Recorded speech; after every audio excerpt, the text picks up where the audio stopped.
Welcome back to Narrations. Some love stories begin at the right time. Some begin too early. And some begin at a time when the world isn't ready for them.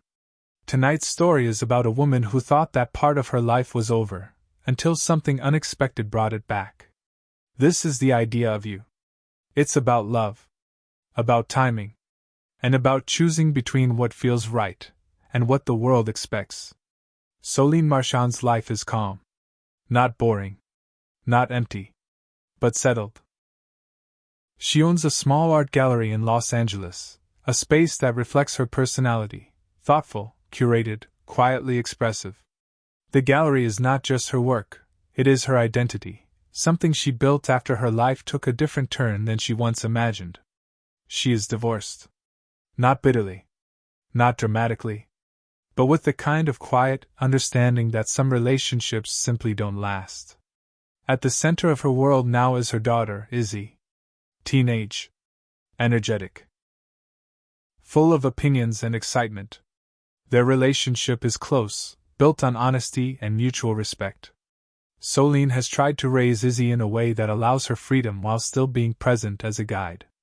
But parenting a teenager comes with its own challenges. Especially when their interest feels so far removed from your own. Izzy is obsessed with a boy band. August Moon. Loud, global, adored. Their music fills her world, posters, playlists, conversations. Solène doesn't fully understand it. But she tolerates it. Because it matters to her daughter. Originally, Izzy was supposed to attend a music festival with her father. But when plans fall through, Solène steps in. Reluctantly. She agrees to take Izzy. Not because she wants to. But because she doesn't want her daughter to miss something important. The festival is overwhelming. Crowded. Noisy. Chaotic. Everything Solène is not used to.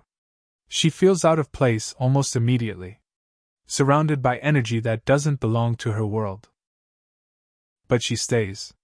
For Izzy.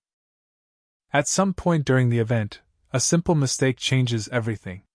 Solène ends up in the wrong place. A private area. A trailer. And inside she meets him. Hayes Campbell. Lead singer of August Moon. From the outside, he is exactly what you would expect, young, charismatic, confident, used to attention.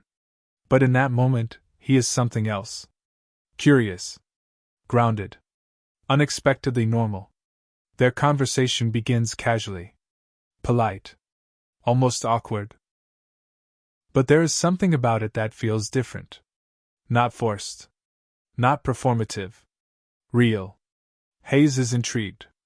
Not because Solène is trying to impress him. But because she isn't. She speaks to him like a person. Not like a celebrity. And that is rare in his world. For Solène, the interaction feels unusual. She is aware of the age difference. The situation. The context. But she also notices something she did not expect. Connection. After the festival, she assumes that is the end of it. A strange moment. A brief interaction. Something to forget. But Hayes reaches out. He finds her. Visits her gallery. And suddenly, what felt like a coincidence becomes something intentional. Their connection grows. Through conversations. Through time spent together. Through moments that feel surprisingly natural despite everything surrounding them. For Solène, this is unfamiliar territory. Not just because of Hayes. But because of what it represents. A part of her life she believed was over. Romance. Excitement. Being seen in a way that is not defined by motherhood or responsibility. But nothing about this is simple. Because Hayes is not just a man. He is a public figure. And Solène is not just a woman. She is a mother. And those two realities cannot exist quietly together. At first, their relationship exists in a quiet space. Private. Almost protected. They meet without pressure, without expectation, allowing something real to grow in a situation that should feel impossible. Solène feels it slowly. Not like the overwhelming intensity of first love. But something steadier. Something more grounded. She begins to relax around him, laugh more easily, feel seen in a way she hasn't felt in years. With Hayes, she is not just a mother, not just a gallery owner. She is herself. And Hayes feels it too. In his world, everything is amplified: attention, admiration, expectation. But rarely is it genuine. With Solène, it is different. There is no performance. No need to impress. Just connection. But the world does not allow that kind of simplicity. Eventually, the relationship becomes visible. At first, in small ways. A photograph. A rumor. A moment caught in public. And then, suddenly, it is everywhere. The media reacts quickly. Aggressively. The narrative forms instantly. Older woman. Younger pop star. A story that is easy to sensationalize. And impossible to control. Solène is not prepared for this. Her life has always existed in a quieter space. Private. Contained. But now, every part of it is exposed. Strangers form opinions about her. About her choices. About her relationship. And the judgment is immediate. Relentless. But the most difficult part is not the media. It is her daughter. Izzy. At first, Izzy is excited. The connection feels surreal. Her mother, connected to someone she idolizes. It almost feels like a fantasy. But that excitement does not last. Because the attention shifts. And it becomes personal. The comments. The messages. The way people talk about her mother. About their relationship. About everything. Izzy is pulled into a situation she did not choose. And the impact is immediate. She becomes distant.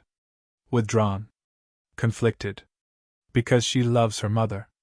But she is also affected by the world around her. And Solène sees it. The shift. The discomfort. The way something that once felt positive is now creating tension. And for the first time, she begins questioning everything. Not the relationship itself, but the cost of it. Hayes tries to hold on to what they have. He believes in it. He is willing to face the pressure, the scrutiny, the judgment. Because for him, this is real. And worth it. But Solène's reality is different. She is not just choosing for herself. She is choosing for her daughter. And that changes everything.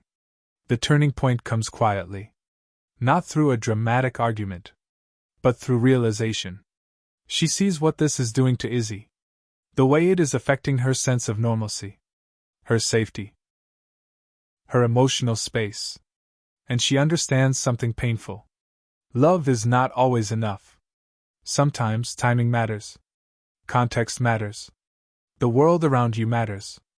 And she makes a decision. She ends the relationship. Not because it isn't real. But because it is. And because she cannot ask her daughter to carry the weight of it.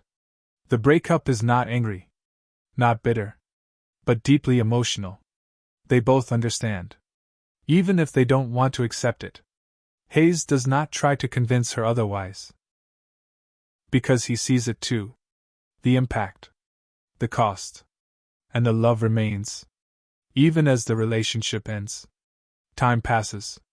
Life settles. The noise fades. Solène returns to her world. Her gallery. Her routine. Her life. But she is not the same. Because she has experienced something that changed her. Reminded her. Of who she is. Of what she can feel. Of what is still possible. And Hayes continues his life. His career. His world. But with the same awareness. That what they had was real. Even if it could not last.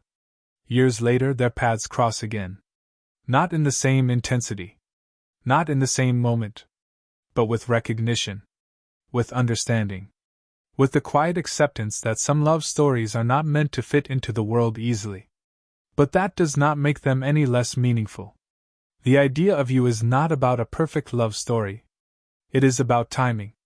About the space between what we want and what we choose. About the kind of love that changes you, even if it doesn't stay. Sometimes, love is not about holding on. Sometimes it is about letting go, and still carrying it with you. If you enjoyed listening to this narration, please like, share, and subscribe for more movie stories. I'll see you in the next one.